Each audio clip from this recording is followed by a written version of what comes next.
Hi, yes. My mother was in a bad car accident, and Medicare paid a lot of her medical bills since she was over 65. There's only $100,000 in liability insurance for the guy that hit her, and Medicare says they won't have other settlement. Can they do that? Well, let me take that one, Terry.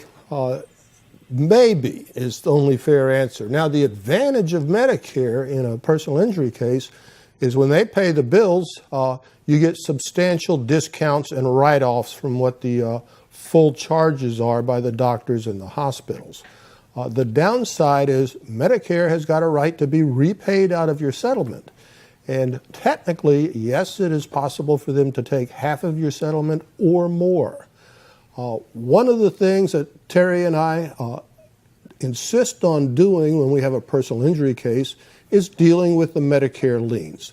And one thing that you have to do is make sure that the bills they are claiming are related to the automobile accident, because let's face it, basically Medicare throws in the kitchen sink when they say, pay us this much money.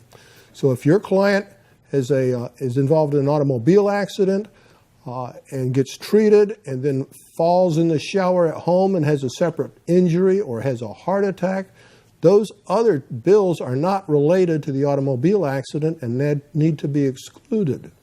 Now, once you get to the number that is actually related to your automobile accident, you can negotiate that amount generally by reducing it by a pro rata share for cost and attorney's fees. But if in a situation like your mother's, where the medical bills far exceed or come close to the available coverage, fortunately with Medicare, you can negotiate with them. And you can negotiate to the point that they may take 10 cents on the dollar if you can show that it would be a hardship on your family or other reasons that the federal government recognized for reducing liens. So the sad answer to your question is yes, they're entitled to be repaid.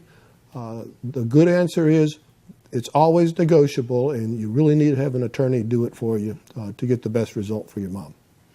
And what I like to say, caller, is I like to say my last name is Gross, but we're all about the net at Gross and Schuster. We work very hard at trying to get the at-fault carrier to pay as much as possible, but then when we settle, we work on these Medicare liens and Medicaid liens and Blue Cross liens and ERISA liens and TRICARE liens, as well as other doctors' offices and facilities, because everybody's got to bend somewhat to make sure that the injured party gets something. And Charlie and I are both very good about compromising our fees when necessary. So there are some cases where it's just not fair to the client, and we look at the numbers and say, you know what, they're not getting a fair deal here. We need to give them a break on our fees as well, and we do that as just as a matter of course. And